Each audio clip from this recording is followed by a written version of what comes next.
lived in Chetwynd, I believe, when our family moved here around 57, 58. I think I was only about 6 years old, so I don't really remember those first days, but there was many stories over the years. That was a fond memory of Mom and Dad. I came out here first in 1952 on the survey on the Hart Highway with the Beatty brothers, Frank Campbell and Bud Browns and so on. I went to the Chetwynd Fire Department, and we made it ourselves. Well, Chetwynd was there just, what, 29 people here. It's about like it was the crowd that was here. I met Joe when I joined the fire department in 1962, and we were together on the fire department for quite a few years and done a lot of traveling together. And the old Murray's Pub fire truck, when Joe brought it down, I went to Prince George with a set of chains because there was glare ice in the pass, and give him a hand to get back to Chetwynd with it. We used to do a lot of skidooing together and lots of fun. My dad actually was Chetwynd's first fire chief many years ago. I think back as far as 1958. So your husband was a fireman? Or well, he was one of the firemen, yeah. Yeah? How was that? He was just he wasn't a chief. Yeah, chief or anything like that, but I mean, he won ever since, ever then there. Mm-hmm. Were you ever afraid that he might get in trouble or hurt himself, or? Not too, a little bit, not too bad. Yeah. Yeah. Of course, that's the first thing that happens to you when you come to town. Roger St. Dennis was fire chief at the time, and of course you're asked to join, so you join, and it was great. It was everybody that was, really everybody that was here, that was. Well, they were friends as well as they both a lot of them worked at the sawmill at that time, and they're just good friends, and we all sort of formed a circle, I guess you'd call it. This is Clay Collins, one of the firemen back when I was in the department. He was there for quite a few years. And this is the loaner fire truck from the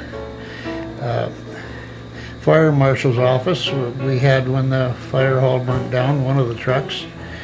And of course the old Murray's Pub fire truck as well. This is just one of the fire trucks in Kamloops when we were down there curling. And here we have a picture of us down curling. There's myself, Roger St. Dennis, Joe Embry, and John Leckaby.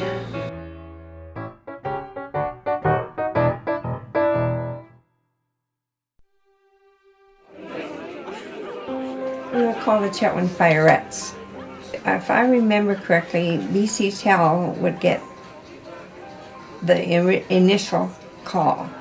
They would call whoever was the one to get a hold of at that time, and then that person would call the rest of the wives, and they would get their husbands up and out the door. The call-out system was, if it wasn't for the fireettes, that's all we had was the phones, and if you were busy making noise or something, you didn't hear the phone, you didn't get a call, of course. And they used to always have the, buy toys and stuff like that when somebody paid. Had a fire. Yeah, if they fell down, then they used to have that. Well, that's nice. Yeah. You were on call because you never knew when that phone was going to ring, and it didn't matter if you were sound asleep. When you were on call, you had seconds to get up and alert everyone.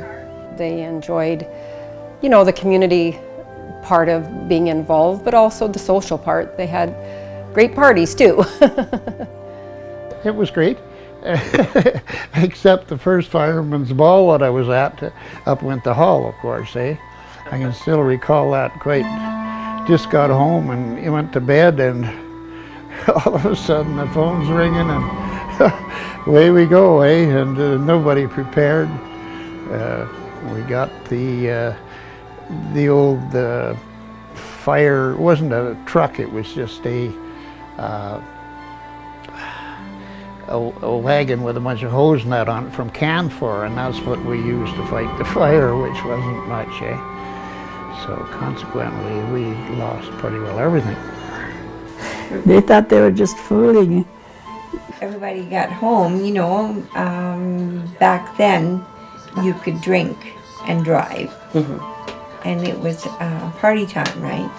And no one expected the hall to get up in flames. So, you know, they all came home after the ball and went to bed. And then we got the call. Fire hall was on fire. Well, I remember the headlines saying after the ball they burned the hall. That was something that'll stay with us. When I was going down to Vancouver, why they were bugging me down there about it. I can recall when Roger St. Denis and Burnhouse and some of them wanted to make a reproduction of the fire hall burning at the next fireman's ball, and they made this cardboard fire hall and all that such.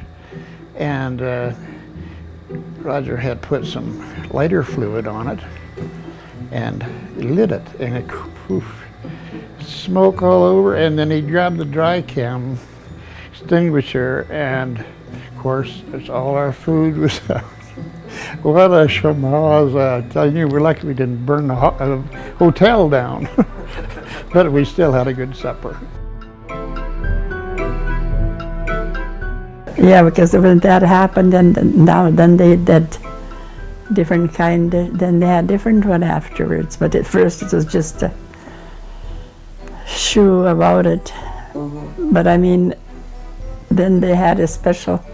Because of that, now that they have a new kind of a fireman's after later.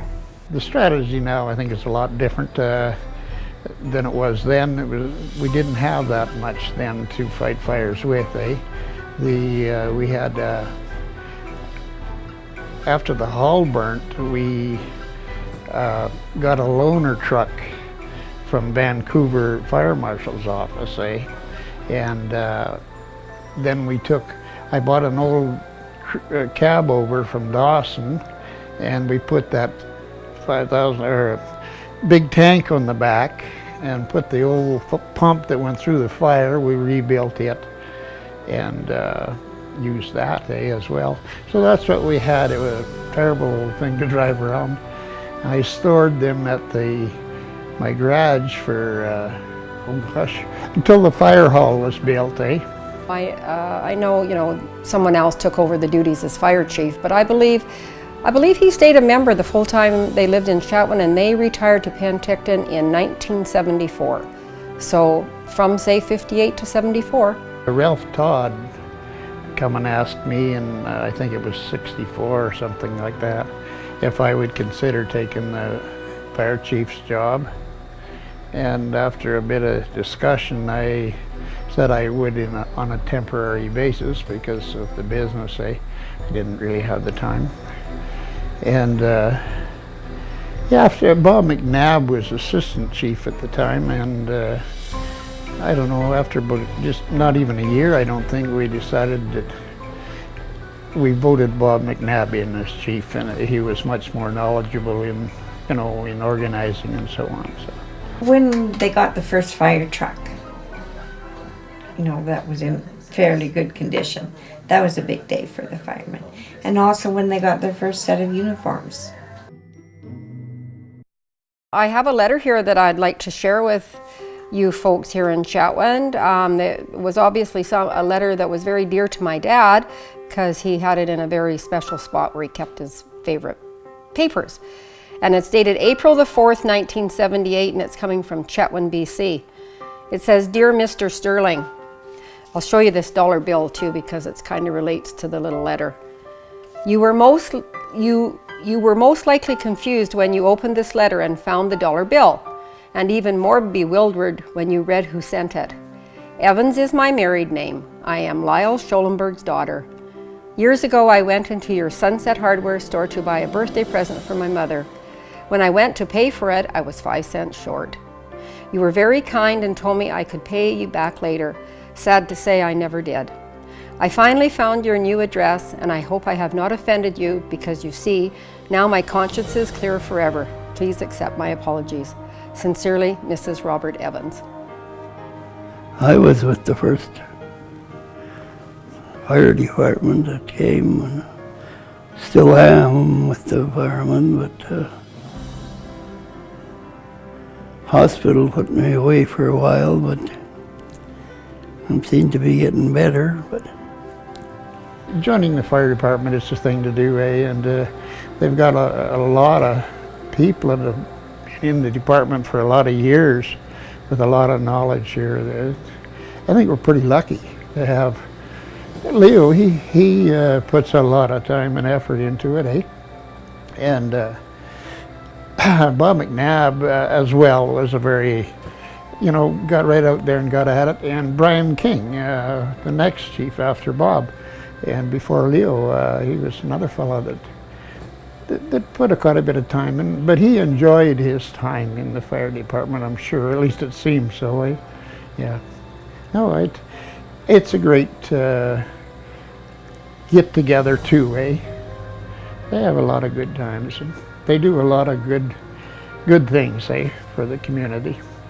Happy 50th anniversary to all the Chetwynd firemen and to the hall. Good luck in the future. I understand that it's the 50th anniversary of the Firemen's Ball here in Chetwynd, and on behalf of my mom, Beverly Sterling, she still lives in Penticton, we would just like to extend our congratulations to Chetwynd and the fire department on all these fine years of service to the Chetwynd area. And Dad would love to be here speaking to you today, but unfortunately, Dad passed on June 12th of this year. welcome to the 50th Fire Department Ball. And welcome to the 50th Annual Firemen's Ball. Well, make sure the fires are out when they go to bed and they've had their party.